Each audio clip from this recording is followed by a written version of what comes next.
Hello, good evening, and it's lovely to join you here. I'm really, really chuffed to be in this conversation with Tim. How are you doing, Tim? Yeah, I'm good. I'm looking forward to it. It's lovely to see so many people here. And I was sitting in the green room upstairs with Kate, and she drew out this piece of paper with a big long list of questions on, and I began to feel like maybe I was walking into an O-level GCSE, showing my age, GCSE oral exam, which I guess I kind of am, but I'm looking forward to it. Brilliant. So I have to say I really enjoyed reading your book, straight up. It makes a lot of sense to me. And so I thought, so I'm not going to contest the kind of core concepts. I'm just really looking forward to exploring some things. You're an incredibly poetic, literary writer who really enjoys bringing the landscape, the sea, and anyone who's already read the book will know what I'm saying. There's a real playfulness of the circumstance where you happen to be and finding the story reflected in that. And yet you don't make it hard for the reader. You kindly bring it home in a masterfully clear way. And I'm going to repeat what I took in few words, right? What I hear you telling us is success is not about wealth, it's about health. And therefore the dynamic we should be seeking is not growth, but care. And that we need to shift from thinking of care as a sector of the economy to care as, or rather the economy itself, its activities as an approach to care. Yeah. Have I got it? Yeah, you know you have. And tell us and unpack that for everybody. Yeah, no, I mean, in a way, kind of by the time I sat down to write the book, and I'd been through quite a lot beforehand, some of the ideas have their origins in prosperity without growth. They go kind of way back. The idea that when you ask people what they mean by prosperity, they talk first and foremost about health. So in a sense, that sort of health rather than wealth thing came very early on. And when you think about the kind of economy that you want, and again, I did this in Prosperity Without Growth, I landed on something which people began to call for me the Cinderella economy: care, craft, creativity, things that are left behind in the rush for productive output and wealth. And so, in a way, when I sat down to write the book, I had both of those two things, prosperity as health, economy as care. And I kind of wrote them down when I was beginning to write the book, and I wrote them in the, more or less my first page that I wrote, and I thought, that's pretty obvious, really. Maybe there's not a book. Maybe it doesn't need a book. Maybe why am I sitting down to write a book? And then I suppose what followed from that was the idea that actually, if it's so blindingly obvious, why doesn't the blindingly obvious actually happen? What's gone wrong? Why is it actually that care doesn't occupy that place in the economy, in our minds, even though it does supposedly occupy that place in our hearts? So that was really the premise, and you can go away with that, and that's pretty much what the book says. But it is also a kind of a quest, because it sort of fascinated me in the writing of it, that you could articulate it so clearly, and that I had articulated it clearly in talks and lectures and discussions and things, and people latched on to that very simple idea that health rather than wealth and economy as care rather than growth is a very powerful metaphor. And yet, it is so difficult in a climate and the kind of economy within which we all live. And I want to pick up on the word prosperity, because you used it in the title of Prosperity Without Growth. You still are talking about prosperity. And I learned an appreciation of it from you. But sometimes when I've talked about prosperity, people go, oh, that sounds like getting rich. Tell us why you have an affection for the word prosperity. Yeah, well, I did inherit it has to be said. I inherited it as a kind of inquiry about redefining prosperity when I was appointed as Economics Commissioner on the Sustainable Development Commission, and the Commission was already engaged in we all talk about prosperity, but what actually is it? And so we did a lot of work actually going out, asking people.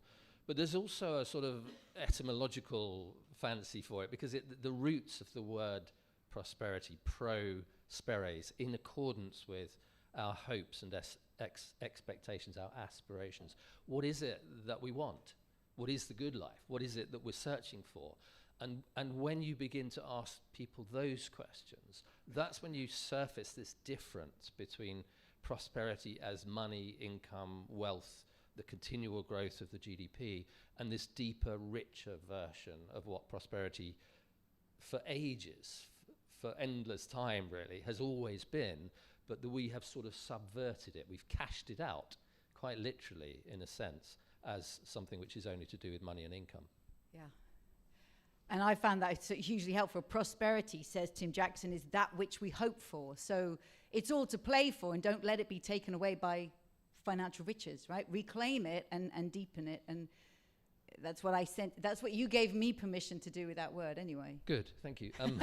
I mean, yes, I think that's right. There's only so far you can go reclaiming language, but it has been interesting to watch it since Prosperity Without Growth was published, that prosperity is still used in that narrow economic sense sometimes, but sometimes actually it is recognized that prosperity is a broader thing, and talking about prosperity is not the same as talking about growth in the GDP. Yeah. It's not the same as talking about how much money you've got, and it has these other dimensions in ordinary language, and I think rightly so. You know, this narrowing down of what prosperity is also a narrowing down of what progress is. Progress is this straight line, you know, GDP goes upwards, that's progress. No, of course it's not. It's about the culture of our society. It's about the quality of our friendships. It's about the integrity of our environment. It's about the safety of our families. It's about our health. And it's about our sense of meaning and purpose. And all of those things mean things for people. Right. When you talk about prosperity. So sticking with the shape of progress, because you just literally made the shape of, right, GDP goes like this. So if wealth-centered, growth-centric progress looks like that, what does health-centric, care-centric progress look like? What shape would you make? Okay. That's kind of where the cover of the book came from. Yeah. I mean, I only refer to it very obliquely in the book, but it's a slightly, you know, I'm not being entirely trivial, but I am being a little bit flippant, because obviously it can't be entirely just. This is an Enzo circle, by the way, if anyone who doesn't know it, and there's an art to it. So it's a Zen symbol. It's a Zen symbol, and it's supposedly you draw it with one complete brushstroke from beginning to end. If you're a good Enzo drawer, which I'm not, I didn't draw this one, but it sort of symbolizes both completeness and incompleteness. It symbolizes a sense of the whole, but something which is never quite sort of finished. And I, you know, those aspects of the Zen, of the Enzo circle. And I refer to it very obliquely in the book. It's not a sort of banging on about this is the shape of the care economy, this is the contrast between. Actually, I think you've already done that anyway. You gave us that shape, Kate, in the donut, and it was already, you know, a very powerful metaphorical way of making the distinction between something based on growth and something based on a social floor and an ecological ceiling, something based on what prosperity really means to us, something based on flourishing within limits. And I think what I add to that in using this symbol, and as a symbol, as I say, only lightly using the symbol, is this sense of something which we sometimes even vaguely see. We don't always see it entirely clearly because it's not drawn in thick lines going in one direction. It's drawn as a gesture to try and capture something of the moment and capture something of the wholeness of the moment.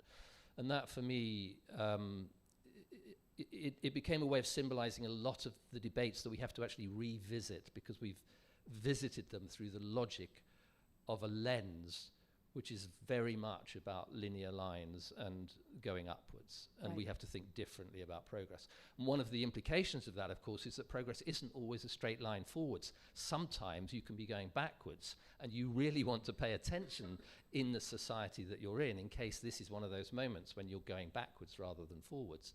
And at best, keeping your eye on that direction, that sort of sense of a whole, and whether you're playing your part in it or whether you're not. I mean, it sounds sort of quite fanciful. I've never articulated in quite that way, but I think that would be my answer to your question. And you also talk about balance, right? So, and I think this was the point where I thought our work really is touching, literally in the shape and the dynamic. So, I often say, I feel like one of the greatest metaphorical opportunities we have, if we're going to escape the growthism that has been implanted in all our heads. Not only if you studied economics, but if you just listen to the news, listen to the chancellor, listen to any politician or any economist. It's just growth, growth, growth. It's so embedded in our culture. If we're going to escape that, we know that we understand largely by metaphor, because we can't actually understand the world, so we best understand it through metaphors of things we do understand. And the greatest metaphorical opportunity, I think, is our own bodies. Because when we come to our own bodies, we know that good is health, and health lies in balance. And it's about having enough food, but not too much, enough water, but not too much, enough oxygen, enough temperature, enough exercise, enough sleep, but not too much of any. We exactly know that our health is within this zone. And that's a really profound thing to know. And you know that if somebody said to you, my friend went to the doctor and the doctor told her she had a growth, nobody's celebrating that, because we deeply understand that the biological organism, something that's trying to grow endlessly within a delicately balanced whole, is a threat to the health of the whole, and we move to stop it. So we deeply understand that growth can be a threat to a delicately balanced living system. So that's what we know in our bodies. How can we take that bodily knowledge from the human body to the planetary body? If we could make that leap, for me, this seems like a real opportunity to exactly land where you want us to get to. How can we do it more than saying, look, human body, planetary body? How would you actually try and enable somebody to see that metaphor has real planetary scale meaning? Yeah, I mean, it's a tricky question to answer without going through some of the process that I went through when I was trying to answer it for myself. And I think that starts with, beginning to understand that metaphor. So there is in the book, I talk about not just the metaphor, but that process as a dynamic process inside the body. And it's, it's extraordinarily overlooked, but immensely powerful, that at each moment of every day throughout our entire lives, and it's true of every living organism, there is a mechanism. In fact, there are many mechanisms constantly bringing us back into balance. Oversight and balance, oversight and balance. Have you too little food, have you too much, will send you a signal. Sometimes we'll do it without you even looking. You don't need to be there for most of it. A lot of it happens automatically within the organism, within the living organism. And so there's two things I want to say about that. The first is, this bringing back into balance is a very different dynamic from a dynamic which says more and more, more and more, more and more, more and more. That is a line through the body that, as you say, in natural terms, is a disaster. You do not want that news. But in the economy, that's where we're supposed to be going. We're supposed to always be going towards more. Health, sometimes you're going to be more towards more, sometimes you're going towards less, sometimes you're in balance, sometimes you're out of balance, but you're always looking for that point of balance. You're never just going more and more, and you're never just going less and less and less.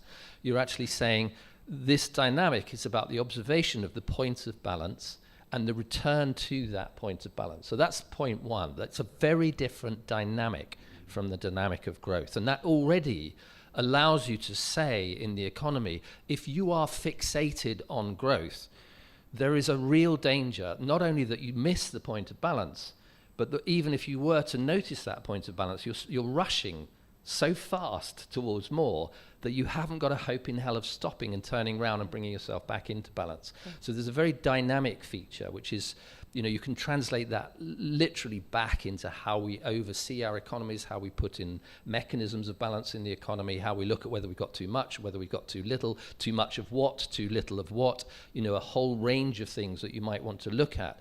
And that's the first basic point, that this is a different dynamic. And in defense of that point, I would say that there was a guy called Walter Cannon who wrote a book called The Wisdom of the Body in 1932, where he not only made that point about this health as a balance, but also in the last chapter, and it's absolutely fascinating, he begins to muse on exactly the same idea. What if we took that principle, which he called homeostasis, and we applied it to our social and economic systems? Wouldn't that be a good idea? Because we might learn something about how social and economic systems work if you want them to favor and support life. The second point, which I do want to come to, because the book is called The Care Economy, is this: what is care? And it's, at first it's a kind of fairly obvious question because we use the word all over the place. We use it ubiquitously. I care for this, I care for my kids, I care for my parents, I care for the planet, I care for my football team, I care for my friends, I care for my political friends, I care for them so much that I send them bombs to drop on the children of their enemies. Oh, hang on a minute. Is that care? Is that also care because I say it's care? So care has this kind of almost ubiquitous moral high ground that it can claim for itself, but actually it can be abused. And by being abused, it becomes sort of analytically useless, because if everybody can claim care for themselves and do the most appalling things in the name of care, it's no longer care. So, that to me was a very sort of troubling aspect. And I looked around quite a lot of the literature and what people said around care, and I could find this sort of tone of care as part of the moral high ground. And I began to feel also that this moral high ground tone that care can sometimes adopt and take not only excuses things which are in no sense health or prosperity, it also turns people off it. If you say, well, I care, and I care, why do I care? Because I care, because care is a good thing. Actually, forget it. I don't want to hear it anymore. You're claiming a part of the moral high ground, but tell me, in what sense are you supporting health? In what sense are you supporting prosperity? And so I was looking for a way of finding a sort of, if you like, a dynamic vision of what care is beyond that simple moral framing. And I was sitting on the beach in Wales in the middle of the night, watching the moon rise over the ocean. And I had this stuff going through my head the whole time. I was in the middle of writing the book. I'd taken myself to Wales to write. And in the middle of this one, and I can remember it very clearly, just this question popping into my head: does the moon care? And it was a very, very strange moment, because initially I just thought, I need a rest, I need a break, I need to stop writing this book. My brain is obviously running places. And then I began to think, if the moon does care, then in what sense could it be said to care? And one of the senses, and we've already talked about it, is it's constantly there. It's constantly at attention. It's actually also constantly attention to the balance of things.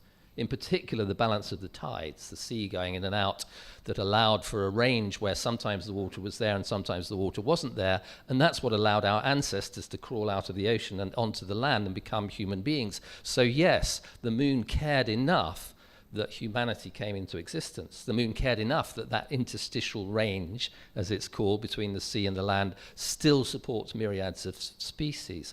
And it cared enough also because without the moon, we would not sit on our axis around the sun in the way that we need to support a temperate climate. It supports the Earth at 23 degrees away from the vertical in the axis, in the orbit around the sun, and that's what gives us a temperate climate. Does the moon care?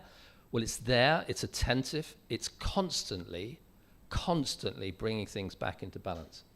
And so I began to think about this idea of health as balance, and ask myself, well, what is the dynamic force that brings us back into balance? It could we call it care? Could we call it care? Yes, for the moon, it's care. In our body, that dynamic force that brings us back into balance is a care. So we have a primary level of care, the planets, the moons, the sun, the solar system. We have a secondary level of care, what's going on in our bodies, this returning constantly to healthy balance.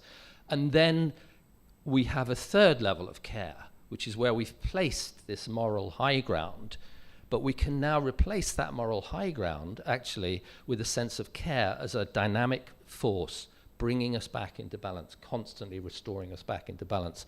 And that allows us actually to interrogate what we claim as care in the moral high ground and say, is it really care? Does it bring us back into balance? Does it bring our body back into balance?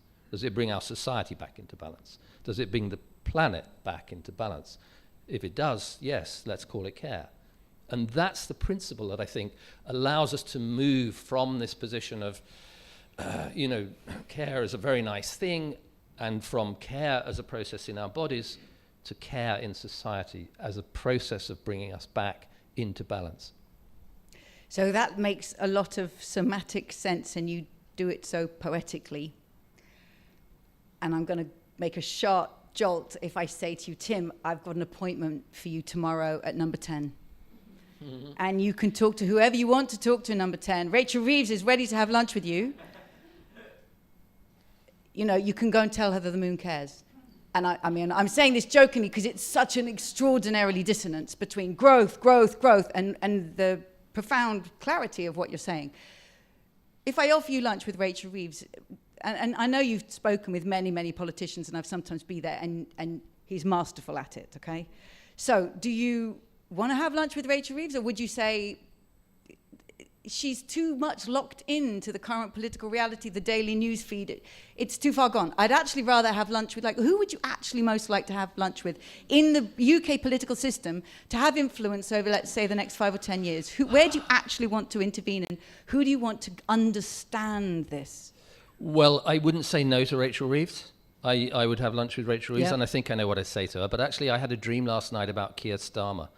Tell her that. So, and I know it was fine. It was an ordinary, there's nothing wrong about the dream. But actually, it was a fascinating dream, because the dream was all about, it was a room not dissimilar to this, and he just happened to be there, and he didn't know what to say, he didn't know what to do. And I was trying to persuade Keir Starmer, look, everyone's out to get you. You're in a difficult political situation. You're 1 year into this term.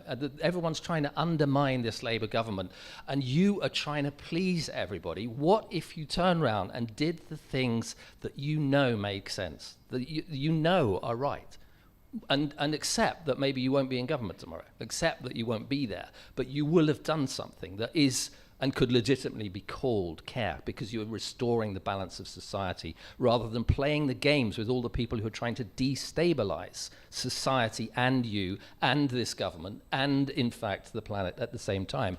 Do the things which are right. So that's what I said to him in the dream. In reality, I might not quite put it that way. I might not admit that I was dreaming about him. And if I was with Rachel Reeves, I would say, when you have your eyes on the wrong prize, you go in the wrong direction. So, and it's very, very practical in a way. It's like, if growth is all that matters, then you feed a food system simply because it contributes to the bottom line, simply because it gives you growth, which is actually profiting from making us sick by selling us stuff that isn't even food in the first place. And then guess what? You get into bed with the pharmaceutical industry in order to sell us drugs, again in the name of profit, again in the name of growth, which are only at best trying to tamper with the symptoms and never addressing the underlying cause. In other words, in pursuit of growth, this prize, this glittering prize, you've actually given away the health of the nation. And you can't afford that because your NHS is struggling. Your NHS is unpayable. The costs of it are unpayable. It's a false economy. And that is something that I feel Treasury should understand. I think it's an economic argument that in the name of growth, we've built an economy that's profoundly uneconomic. Herman Daly called it uneconomic growth. Yeah.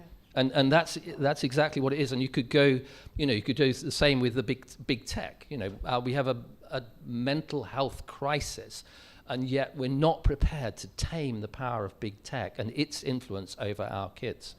We have geopolitics, which is crumbling at the seams, and our only response to it is to say we're going to invest in more armaments, because that's the thing that's going to be able to keep us safe. Armaments never kept anyone safe. They simply destabilize. They are the opposite of care. Care in these circumstances of an unstable politics is to engage vigorously in dialogue, in diplomacy, at the highest level, every day diplomacy before rearmament. We're not seeing that because we're being driven by the idea that the arms industry, the pharmaceutical industry, the food industry, the tech industry is the foundation for prosperity built on growth. And it's profoundly at odds with health. Yes. And sticking with the politics of this country, the politics in the street are changing fast, emerging fast. And you write a lot about violence and care in the book, and then there is literal violence emerging in streets, in neighborhoods, in communities, and many people now feeling physically afraid for their safety, for their recognition of who they are here. How do you think this book interacts with the rise of far-right politics in this country? Does it make a book about care a nice dream, or actually all the more essential? How do you see it connecting with what's emerging here? Yeah, no, there were a couple of problems when I sat down to write it. One was I wrote the first page and couldn't figure out what the book was because it was so easy to convey.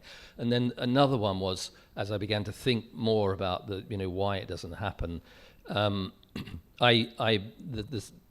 it coincided with a very interesting period of our history, actually. I started writing it at the end of the pandemic, when the idea of care was something, that was almost second nature to us. We stood on our doorsteps and applauded care workers, and rightly so, because they were what stood between the virus and our survival and the continuity of our society. And they were the first defense, they were the last defense, they were the frontline workers, they were the people that we realized suddenly how important they were. Cleaners, who had always been, in some sense, the lowest of the low in social terms, suddenly became incredibly important because public space was not safe without being clean. And you began to realize how important the task of care was. And that was it was a sort of false reckoning for me at the beginning of the book, because I thought, well, this is so obvious. It's going to be obvious to everyone. Everyone's going to lap it up, because obviously we know now, because we've learned the lesson of the pandemic. We know how much care matters, and therefore it makes sense to talk about the care economy.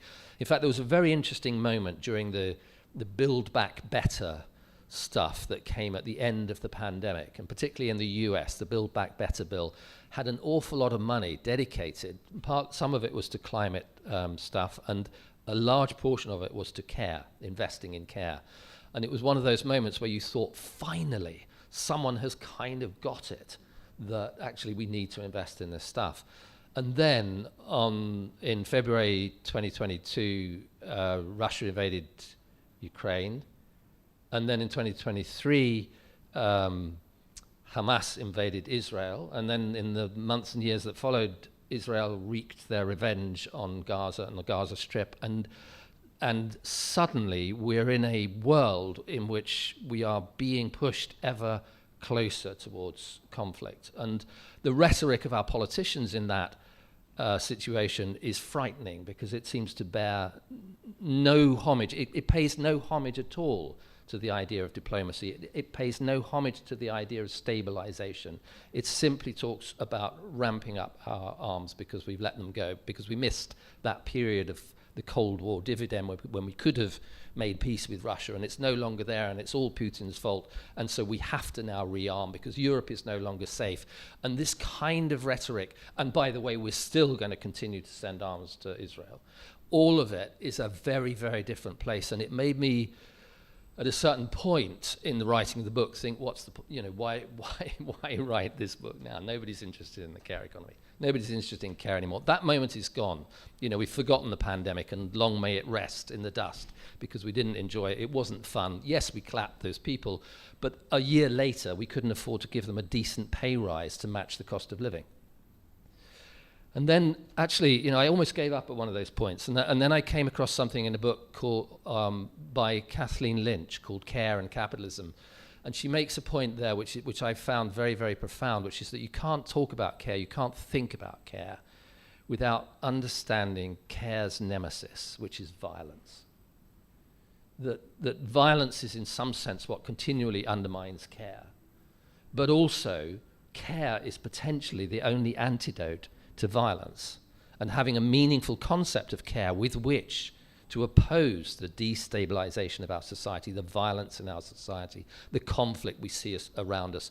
That to me became more important than ever. It became one of the things that I wanted the book to be able to say, and to arrive into a world which I think desperately needs to hear that process of care, which we've denigrated for so long, it's not just an arbitrary casualty of capitalism. It's fundamental to our humanity. And if we neglect it, if we let it go, if we claim the moral high ground with ever giving it reason behind it, if we don't invest in it, if we don't take it seriously, then our society itself is at risk. And it's at risk from all those destabilizing forces that increasingly we see around us. Yeah. I want to push along from here in the book really made me want to wonder, where are the boundaries of who or what is worthy of care, right? What is it applied to? So I'm just going to wander into some directions and see where we go. So a fact that's been recently repeated in my household, because my husband's very excited about it, is that beluga whales, when two beluga whales meet, they first say hello, then they say their first names, and then they say their clan names. They have complex language. They have culture of millions of years. True? Yeah, that's true. Wow, that's amazing. true. Yeah, that's yeah. Amazing. And sperm whales have diphthongs and tonal language. They have a really complex grammar. So we don't fully understand. How do they know it's a clown name? Not clown. Clan? Oh, clan name. Oh, right.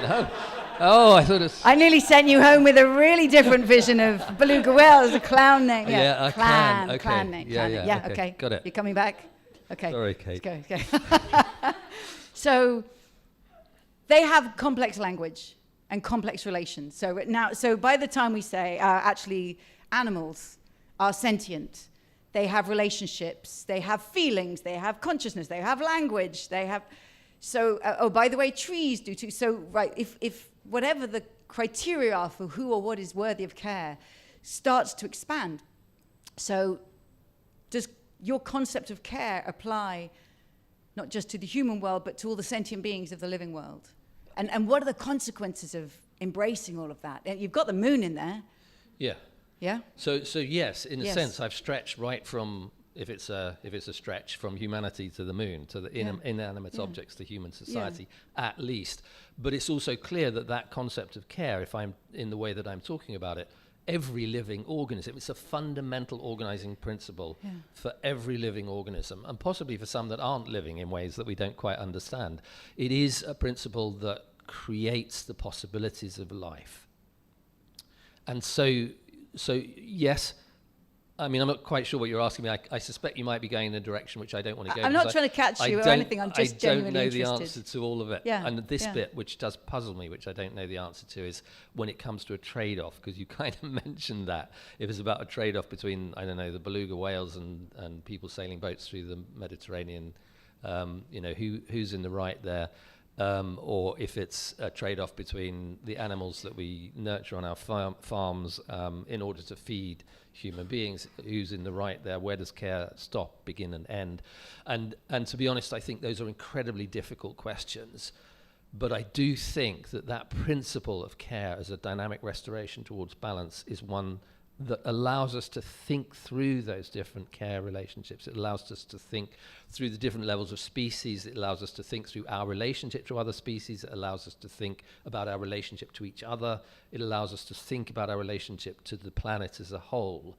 And we should be applying that principle of care as a restorative force at all of those levels. So you've still got me with the belugas and their clown names. I hope it turns out to be true that they really do have clown names. Wouldn't it be brilliant? It'd be amazing. Yeah.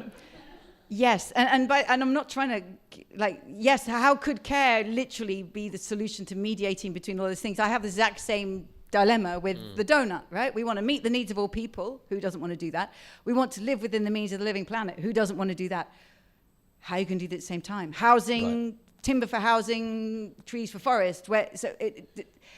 Caring about balance doesn't mean it then gives us the answer to all these things. We know we don't want to fall into some sort of cost-benefit analysis or some hierarchical trade-offs, but it leaves you often with moral dilemmas, and it's the same place. But it also points, and I think this is the most important thing about it. It points up to us the rights of living organisms. It points up to us the health of living organisms outside ourselves. Right. And it points up to the balance between their health and our health, the balance between their health, our health, and the planet's health. And it allows us to look at where balance lies and interrogate that. It doesn't absolve us. And I think this is the point about not taking care as a kind of moral or moralizing precept. It doesn't absolve us from moral decisions. Right.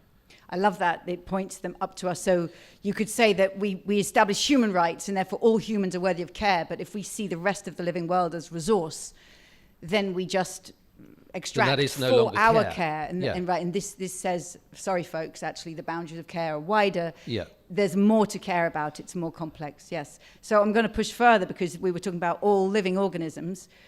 We know that some people have strong relationships with AI. In Japan, there's already a rise of robots providing care for people, and people who develop very strong emotional attachments to their robots and therefore care for them. So I watched my daughter using ChatGPT, getting it to counsel her on the fact that there were 2 A-levels she couldn't do at the same time, and she was going to have to give up one of them. And she was asking ChatGPT to help her feel better about it. It was caring for, it was extraordinary to me. So where does AI become an object of care? And I've raised this because I know some very wise people who I know who say, absolutely, bring it in. I'm afraid that just as we are seeing the rest of the living world is pointing up to us, these creatures, not just the beluga whales, but the trees and the mycelium, and all are worthy of care. Just as we're sensitizing ourselves to the network of life, in swoops the digital network of AI and swamps that and says, no, I am worthy of care. I'll care for you humans, but actually I have rights. You must care for me. And then I'm afraid of us getting overwhelmed by that and losing living care. So how do you think about care and AI in both directions? Yeah, wow, really interesting. I mean, I must say the Japan example, which people talk about a lot, and I looked into it in the book because I was kind of fascinated. And it turns out that a lot of the care robots end up in cupboards. Because the carers who used to do the job of caring became the carers of the care robots and spent more time looking after the robots and more time trying to teach people to interact with robots than they would have spent if they'd cared in the first place. So a lot of those care robot experiments are sort of almost the opposite of care. They've gone wrong in a sense. And in a way, I would argue it's that because we should care for technology. We should care for material things. We should care that they don't fall apart. We should care that they're appropriate. We should make sure that they're in balance in our lives with the objects that we want and the purposes that we want them for. You know, the throwaway culture is the opposite of care because it's totally careless of material things. And so yes, I would argue, first of all, that we should and could, and in the best cases do, extend our care to things which are material objects. And by extension, I think we should extend our care to AI. Feeling a little reluctance here. Well, I think because there's so much nonsense talked about AI and what is intelligent in the AI and what is not so intelligent, and what is artificial and what is not so artificial. So, AI at the moment, as I see it, is a technology which is an interface between human beings and human beings. Essentially, it takes the collected work of human beings and it gives you back some of the knowledge from that collected work so that you can make human decisions. And it does it very, very well. I have every sympathy with your daughter. I've used AI, I've used ChatGPT in exactly the same way. What is the point at which that becomes care and is care, and what is the point at which it stops becoming care? And I think that's where you have to ask these questions about balance and about stability. Is that relationship, for example, so intense that it begins to supplant the relationship that you have with your daughter? Does it destabilize that relationship? In which case, that's not an act of care, that's an act of almost of violence of a certain kind. Is that relationship destabilizing our sense of being able to work in meaningful and purposeful jobs? Is it taking away whole swathes of jobs? And do we care for the people who are left behind as it does so? There's very real dangers that the intervention of AI becomes something which destabilizes rather than brings things back into balance. And that's the point, I would argue, at which it stops being care. And we should be more careful with it because our relationship and our responsibility towards it is the same as our responsibility towards other things, towards other material things, and indeed similar to that sense of our relationship to others and to the planet as a whole, because it is a restorative relationship that I'm trying to put in place of a moral high ground for that act of care that brings us back into balance. Yeah. So you are a man who's written a book about care, right? And as you began your book, right in the early pages, you say, I'm really aware of what I'm doing here. This is a field that has been traditionally dominated by female writers, by feminist economists coming in where the men just left it out for hundreds of years. They brought it in. And yet, of course, men must write about care. White people must have the courage to write about race. Men must have the courage to step in and write about care. And you say early on in the book, oh, I can see it now. Am I going to fall flat on my face? I'm just curious about how it's gone. Yeah, no, it was another of those very difficult moments in the writing of the book, and it was because it wasn't like I suddenly realized that I was wandering through what Nancy Folber calls the land of the invisible heart. Mm-hmm. She contrasts the land of the invisible heart with the land of the invisible hand, Adam Smith's land of the market. And it's a really nice metaphor. But I suddenly felt like, I was kind of wandering through this land of the invisible heart in my big size 9 white male economist boots, causing havoc all around and trying to think up clever things to say about care. And I knew that actually a lot of very, very clever things had been said about care, and I pay homage to them. I hope I pay homage to them. Nancy Folber, Rianne Eisler, Carol Gilligan, people who have written for decades about care ethics, and in many cases have put down the basis for all the things that I would take on my list to see Rachel Reeves. All the things we should be doing tomorrow to create a care economy. And they've been writing about it for decades. I think, if I have and you asked how it had gone, it's been interesting for sure, because there are places where I've felt a little bit as though I should not have stepped on this turf. That there is an element of that. There is an element of sort of, you come along here now as a man decades later and you start telling us about care. 90% of nurses are still women. 90% of violence is enacted by men. Most of it's enacted on women. Who are you to come and talk to us about these things? And I think, my response to that is, well, partly that I did it sort of accidentally. But also that I think one of the things that's gone wrong is a profound gendering of our society along that division that Kathleen Lynch talks about between care and violence. And I think it's as important for men to come to that realization as it is for women to recognize that actually, men can care as well. Men can write about care. That the decades of ignorance of feminist economics that's talked about care, yes, is appalling, but actually it's something that we should be working together on. Rianne Eisler, who is wonderful, she's now in her late 90s and has written very extensively about care. She's also written very extensively about gender and gender relationships, and she has this distinction, which I really like, between domination societies and partnership societies. And she sort of says that, if you've got basically two sexes and a range and a spectrum between, you can organize that society by having one gender dominate the other, or you can have it by using the two genders in partnership with each other.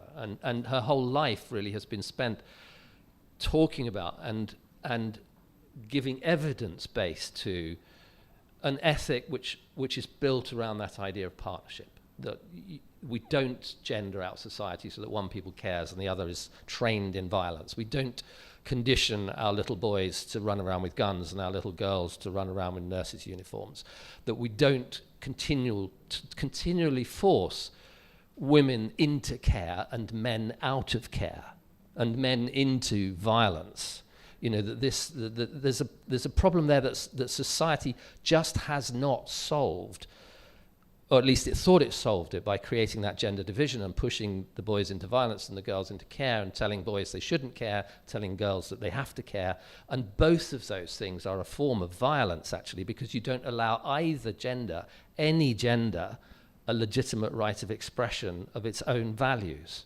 And Carol Gilligan, I mentioned her before, she wrote, in the 1970s, she wrote a book called In a Different Voice. And she picked up, by looking at studies, psychological studies, that a lot of these psychological studies had been studies of boys and the development of boys. None of them had been around the development of girls. So she decided to ask girls how they made moral decisions. And she found they made them very differently from the way that boys made them. And she wrote a paper called In a Different Voice. And the story of the paper actually is quite an interesting one, because it wasn't accepted originally. And the reason it wasn't accepted was because they couldn't recognize it as a scientific paper. And she said, well, it is called In a Different Voice. Yeah. And eventually they published it. But 40 years later, she set up that, in some sense, she set up that division as being about gender, about being girls growing up differently from boys growing up. And yet 40 years later, she kind of revisited that and made a really fascinating point. She wrote a book called In a Human Voice, because the ethic that she was trying to bring in a different voice was not just the ethic of girls in a particular situation. It's an aspect of our own humanity, men, women, boys, girls, which had been neglected and suppressed in society. And that actually it's the bringing of that into the world, into a different human voice, that I think is a task that requires both men and women to be working towards. Yes. So I'm about to open this up to the audience, but I want to ask you one last thing. And since you were just talking about in a different voice, it's a perfect segue, because this book is, as I've said right at the beginning, it's very poetically written.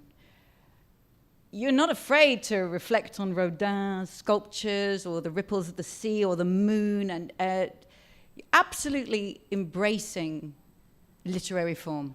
And I want to recognize that you are a playwright. You have written, right? So I don't want to put you in a box. You're an economist. What are you doing being literary, right? You have all these different identities, but you've chosen to bring them in this book and in your last book, Post-Growth, and also in Prosperity Without Growth. There's just a poetry to the way you're writing. And I'm not saying this to flatter you, but it does remind me of John Maynard Keynes' essay on the economic possibilities of our grandchildren, which she wrote in 1930. And he's just a free man in the way he's writing. He's just very rhetorical, political. He's not afraid of saying, will the economists judge me for these poetic and strong opinions? And you seem to have a freedom that most people in the realm of economics do not dare have. Right? I know you also, create models, you do your maths and do all that stuff, but is it because you've reached a certain point in life and an age in your career and you've got this freedom and tenure? Is it because you thought, sod the system, I'm going to be my full self? If only more people in the world of academia, and especially in the world of economics, had the courage and gave themselves the permission to write as a full human being. And not just write, but express. And I'm just curious about where your courage or your freedom comes from to do that, and if you feel pushed back or if you feel taken less seriously, and you do it anyway. Yeah, I mean, Prosperity Without Growth started its life as a report to the UK government. It was written and still reads, really. It's very kind of you to say it's got some poetry, and it might have a little bit, but it is basically a report to the UK government. I remember my mum looking at it and saying, it's very nice, dear. There's a lot of graphs in it. Rather too many numbers for me.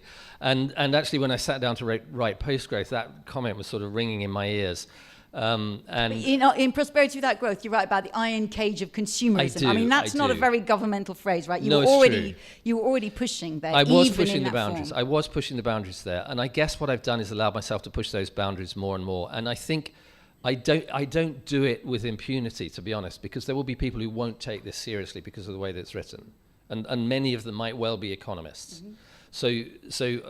My hope is, and my bet is, and my gamble is that there will be more people who will read it because it's written in this way. And that's really what I wanted to do.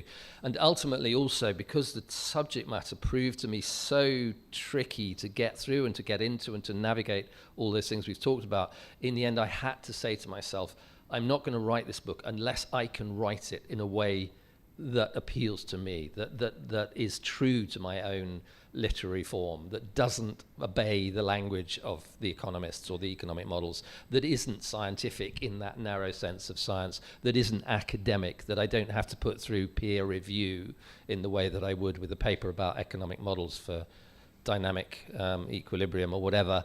That was a sort of a gamble, but it was one that I wouldn't do any differently, because I ultimately felt that I was at a time of my life where I ought to bring together the economist and the playwright and see what happened when they met each other. And that's what happens. Brilliant. I'm going to open this up to the room. I'm guessing there's some microphones roving around. And to that hand there, your hand, yes. Thanks so much for such an interesting talk. One of the the kind of words you kept talking about and the themes that seemed to come out was around balance, which makes sense given kind of the both of you who are up talking to us. My question is about, it made me think of a sort of mental model I like thinking about the wisdom and the prophet, based on, I think it's Charles Mann's book, about this idea of a tension between, it's talking about scientists, basically this tension between progress versus balance. So I almost think that there's often this debate around what is the solution to our collective problems. It's about working within the confines of what we have versus technology, science, and progress is going to solve. We just need to innovate more. It's a naturally human condition. And I say that even anecdotally, and I feel like a lot of people fit into one camp or the other. My question is, if kind of care is about balance, how does progress fit in? What does progress look like? And how can one argue with that kind of contrasting view of like, you know, is care about working within balance, or is it about like new scientific studies to find the latest thing that's going to solve things? I'm just kind of curious about that tension.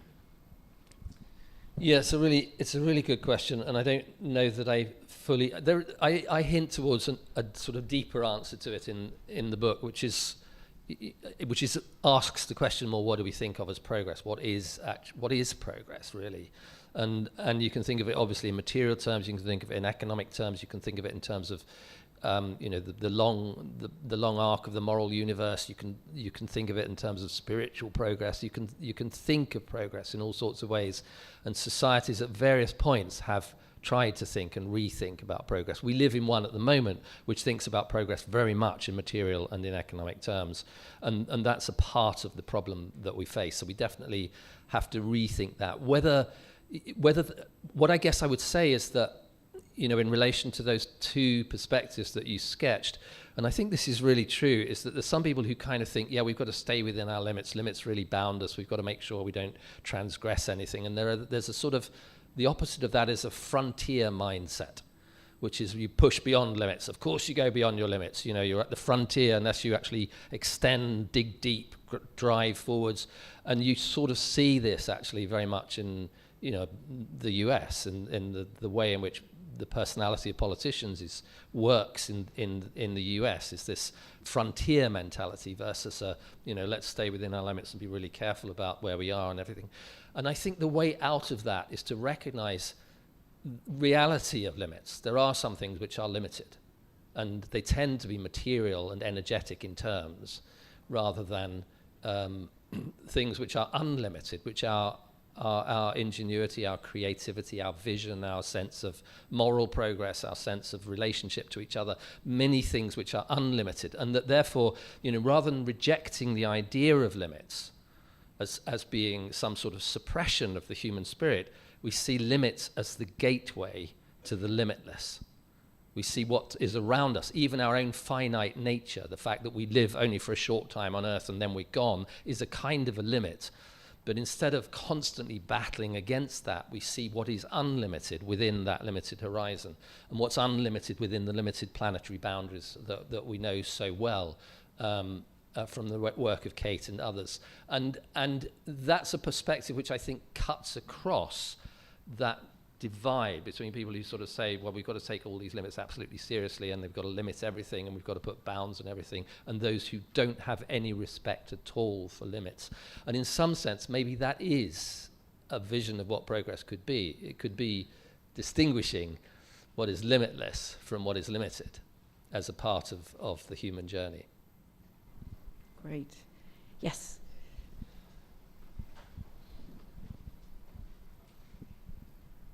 Thank you very much. I have two questions in one, and it's related more. Sneaky. No, it's related more to the concepts of economy. So, Kate, you wrote the Donut Economics. There is the well-being economy as well. How can we compare those types or concepts of economies, and how do you see the difference or the opportunities or similarities between the well-being economy and the care economy? So it's a bit of a, yeah? I don't know, would you like to? I would say very briefly, just for me, these are many different ways of touching an elephant. They are different portals. Some people say, I love the donut. Some people say, I'm so love the concept of well-being. I'm so motivated by care. Great, come in through that door. coming through that door, welcome through that door. And it's a responsibility of those of us working in this space to point people to other things and to show it's all connected. I think there would never be one door, one frame. Sometimes people say, we need to create a common narrative. And I think it's not going to happen. Different people are drawn by different things, but we have a responsibility to show that they can connect up and they are really reaching towards the same common insight, I feel. Yeah, I totally agree with that. And in some sense, what I'm not trying to do is say, let's have a big battle now between the donut economy, the well-being economy. We can. No. I don't see it in that way. I mean, also because, as you know, our work very much coincided in time-wise in relation to writing Prosperity Without Growth and coming up with the donut economy model. For the point, you wrote Prosperity Without Growth, and it absolutely gave people like me permission to step onto the carpet of questioning growth that you had set, Tim. And I won't let you politely... You laid out space for other people to follow. That's really kind of you. No, but what true. I wasn't trying to do, and I don't want to try and do now, is impinge on the space of donut. I don't want to impinge on the space of Deal, because what Deal is doing, Donut Economics Action Lab, is amazing. And it coalesces around a metaphor and an image that really speaks to people. I certainly don't want to impinge on the well-being economy dialogue. I'm a well-being economy alliance ambassador, as it happens. And the United Nations, when they defined health in 1948, defined it as a complete state of physical, mental, and social well-being, and not the absence of disease or infirmity. And so they had already, by 1948, actually begun to talk about well-being health as the basis of a kind of society, if not of an economy. And so what I hope the Care Economy does as a book is it interrogates one strand that you can find in many of those different models. And it begins to ask, the tough questions about them, the poetic questions about them, the spiritual questions about them, and then it does so in a way that can actually inform donut economics, well-being economics, and steady state economics, anything else that you can think of. I'm very supportive of those kinds of things, and I don't think the care economy should be taken as a sort of competitor. Great. So I've got lights in my eyes, which means it's hard to see. So if you're near the back or the side, please wave your hand vigorously. Yes, that hand right at the back. Yes, hello. No, sorry, I'm going to go right at the back. There we are. Yes. Thank you very much. Very interesting talk. So if you could design a community like a town or a city where these kind of concepts of a different form of growth were in practice, what would that look like if we walked around? What would we see? Things like, what would the health system look like? Would there be currency? What would schools look like? Just a bit more kind of practical examples of your kind of vision in action. I'm just going to say before Tim answers, there's somebody from Birmingham in the room who is exactly doing that, and I might call upon them to say what it looks like. Imi Kaur. Go ahead, Tim. I would love you to call on them to say that. Would you? Do you want them to say that before? I would. Okay, Imi. Sorry to put you on the spot, mate. Because I'm just going to say Imi Kaur and Civic Square in Birmingham is the place I would go if I wanted to see care actually being centred in a neighbourhood. Sorry, Imi, I shouldn't do this, should I? Because I'm like, you haven't put your hand up. I'm just falling back into my seat. I was trying to be in the back and hope nobody noticed me. I saw you. Just here with my mate Jacob. I mean, first of all, I just want to say I'd point to the work of folks like Gabriela Gomez-Mont, who is working on things like the care blocks in Mexico City, for example, where they're bringing in a whole range of different indigenous and ancestral wisdoms, a great deal of remembrance about what care and balance looks like, as well as responding very deeply to the fact that the architecture and built environment of how we move around, the air we breathe, how we travel, how close healthcare, sharing food, and so on is. And so I'd say there are a lot of really brilliant people doing that work in practice. In the work of Civic Square, I guess we look at it in lots of different ways. We've been trying to bring the work of the donut to life in practice. And what we've realized really deeply is that as a really rigorous piece of work, it means you have to basically, every thread you pull, you have to start to think about all of the layers of that. So I'll just give like one example. we're working on it. In one example, through the built environment, it means that when we're thinking about retrofitting our homes, when we're thinking about building our buildings, we need to think about the materials that we use. We need to move away from extractive materials that damage our health and damage the health of the planet and supplant and shift into materials that are regenerative, natural, reuse, waste. When we're thinking about how we do some of those ideas, we need to think globally in solidarity.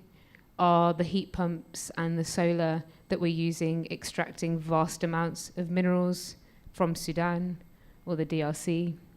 When we're thinking about where we invest our money, are we investing it in all the things that you talked about?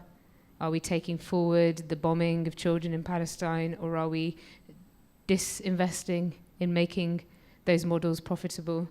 And so what I would say is that two big things for us is that when you start to think about what it means to build with care or the donor at the heart, it fundamentally means unpicking and unraveling everything that we do and reimagining them.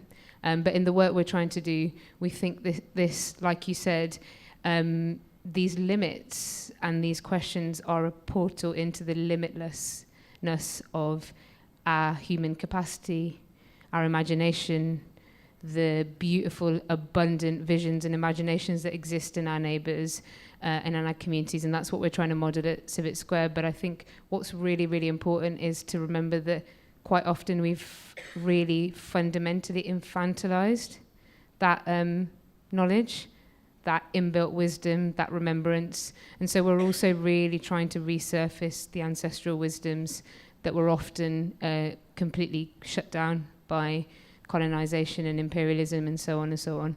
But if any of you are anywhere near Birmingham, come down and come and visit us, because whether it's through care and repair of everyday items or it's the large-scale work of rebuilding and retrofitting our neighbourhood, we have lots of practice. And my watch is currently buzzing saying abnormal heart rate detected, Kate Raworth. So clearly you've managed to catch me off guard. Thank you so much for inviting that.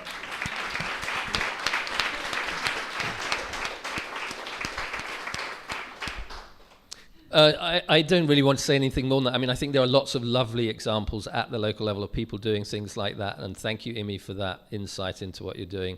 Another one which comes to mind is Growing Health Together, which started out actually, ironically, or coincidentally, in the town in which I was born, Hawley, not very far from here in Surrey, and it was put together by doctors. And I think for me, I mean, what you were talking about there in relation to health as a core of what you're doing, I think that's very much the definition of the way that these initiatives, local initiatives around health, are being framed, but not health as in can you get more patients to see your GPs and give you more drugs, but what is health and how do you together grow health and building the community around health and what's needed to maintain and improve health in the community, I think is a good starting point for those kinds of visions. Great. Anybody else? Yes, you had. Yes, you. Yeah. Hi, thank you. Super interesting. Our conversation is kind of at the level of values, and I want to talk about tactics and inertia. So if that's growth and all the beliefs and attitudes and values associated with growth, and that's the stuff that you're talking about, 99.9% of the world is sprinting very quickly that way, and we're sort of running up to them and tapping them on the shoulder and going, I think you want to go that way. And they sort of don't even interface with the concept that we're talking about. So how do we even begin to change that? Do you go for the jugular and you say, guys, forget those values and beliefs, we need to go over there? Or do you kind of start on the fringes and get some small wins and work your way into the middle? Like, what's the right way to think about this? Thank you. Yeah, it's kind of interesting because I've been engaged in that strategic conversation ever since Prosperity Without Growth was published, and it's always been a kind of marginal voice screaming, hang on guys, while the rest of the world is sort of rushing towards growth. And it's had its moments, it's had its moments where there's been more conversation has been possible, So I did actually have conversations with chancellors of the exchequers, and I did have conversations with presidents and prime ministers, and I did have, at that point in time, a sort of open political ear, at least to the idea that something could be done differently. And there were a couple of really interesting initiatives that came out of that. One was in Austria, where there was something called the Growth in Transition Initiative. Do you know what happened to that, Kate, ever? And it went on for a few years, and it went away for a few years, and I think, as far as I know, it doesn't exist anymore. And it sort of, in a sense, changed my own strategic direction, because I came at that, as a policy advisor, saying, as long as I put these arguments down and I take them to government's going to listen, they're going to put something in motion, and it's going to change tomorrow. And all I know, really, is that model of change, is now, to all intents and purposes, dead, because those governments aren't listening. It's not something I would ever give up on. So if you gave me Rachel Reeves tomorrow, I would still do it, because I think it's still worth having that conversation everywhere.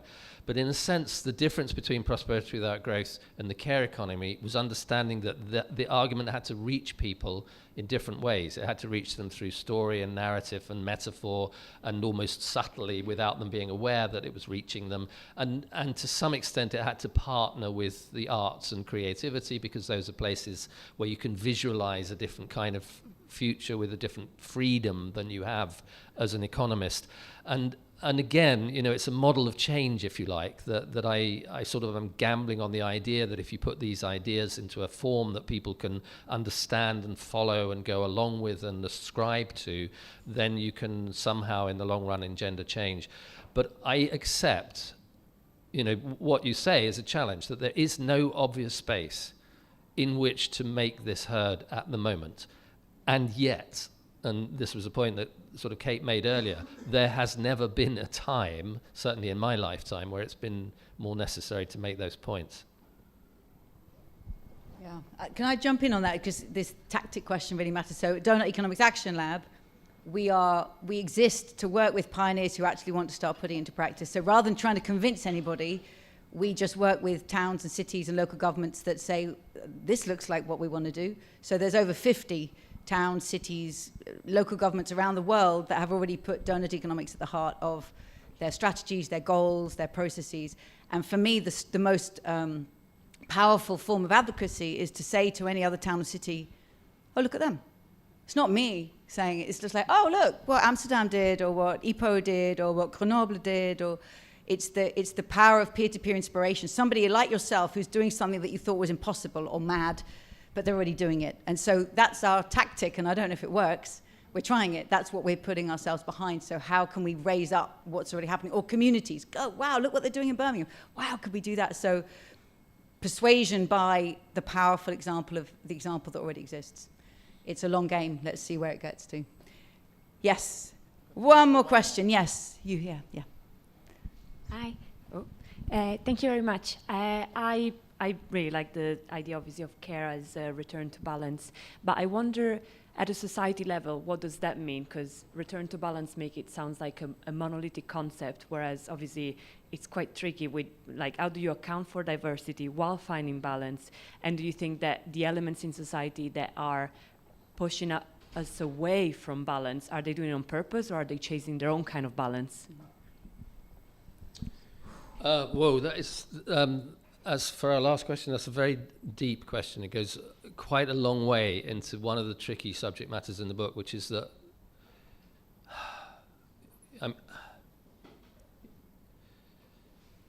let me try to do it this way. So when we think about health, and the United Nations definition of health makes this very clear, it's not just about physiological well-being. So we can learn a lot about the minutiae of bringing things back into balance and what things have to be brought back into balance. And we can apply that not just to our own lives, but actually to our economies. We can say, for example, what would a food system in balance look like? What would a healthcare system in balance look like? Because the one that we've got has been hijacked by the aims of profit of the pharmaceutical industry that's out of control and out of balance.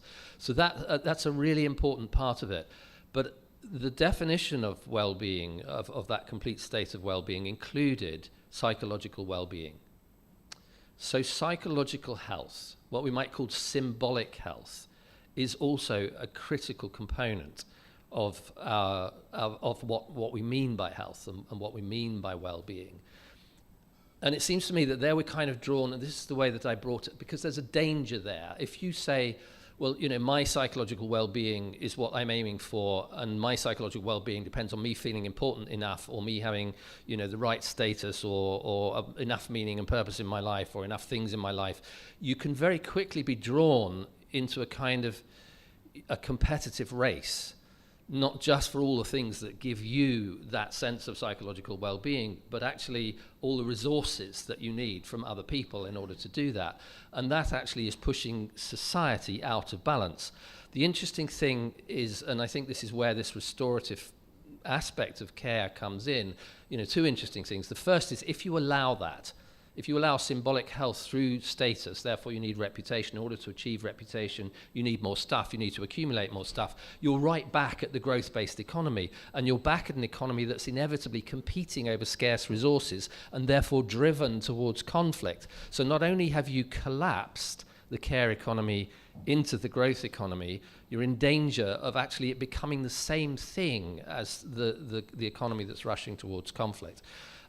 But if you use this concept of balance to say, is that really psychological well-being? Actually, a psychologist would say that someone who is obsessed with status and reputation and continually chasing after it is very soon going to become psychologically unbalanced, and most of their patients display symptoms of that imbalance in relation to how we achieve psychological well-being, because they are destabilizing forces. So my argument essentially is that if we include symbolic health in what it means and what we have to look at under the care economy, if we include that process of care as a restorative force to psychological well-being, it allows us to say and ask the question, what is a psychological well-being that is not continually dependent on status, reputation, acquisition, domination, control, and violence? It sits in belonging. It sits in altruism. It sits in the response and the relationship to other people. It sits in a sense of meaning and purpose that goes beyond those material possessions that we crave and strive for and fight over. And it begins to point us to a psychological model of health that actually, you know, has the potential to be a deep-rooted answer to one of those very early questions about, you know, what is progress? What if there were a form of progress in which our psychological well-being was dedicated towards, the pursuit of our psychological well-being was dedicated towards that sense of balance, that sense of altruism, that sense of reciprocity, that sense of meaning and purpose, that sense of relationship to other people. And then you ask the question, well, actually, is that so far-fetched? Because actually, that is a lot of what we meant when we talked about prosperity in the first place. That is actually a lot of what we're striving for. And there's a wonderful book by Johann Hari on addiction, where he says the opposite to addiction is not sobriety, it's connection. And it very much applies to this relationship, this, you know, the form of psychological well-being and the form that it takes in our society has become addictive. And it's become addictive not only in its psychological sense, it's literally addictive in the sense that it wires our brain circuits to fire for dopamine in ways that unbalance our psychological equilibrium in physiological terms. So we're living inside a sort of experiment for psychological well-being, which is going disastrously wrong. And when we look at one of the reasons for that is because it's being weaponized in pursuit of profit. And that's the point at which the two things begin to come together, and our model of psychological well-being and symbolic health begins to tell us again how we go back to our physical material economy and organize it in ways that facilitate the ability of ordinary people to relate to each other in ways that are in balance and that are caring to each other, reciprocal with each other, rather than continually fighting for a status game which ultimately nobody can win. So I'm really glad that was the last question, because you get to hear the full force of Tim Jackson drawing on decades of thought and poetry and taking us to very profound places. And Tim, I want to thank you. I think you are a national economic treasure. I just realized that as we were talking. Because you are an older white man on this team, right? There's far too few. And the inspiration that you gave to me and to a new generation of young people in this country and others to actually step into a space that questions growth and that there's a legitimacy to it and you've established it, and it's really, really valuable. So thank you for that. I know Tim is going to be signing books downstairs. I really recommend this read. Please, thank you very much for his conversation. Thank you.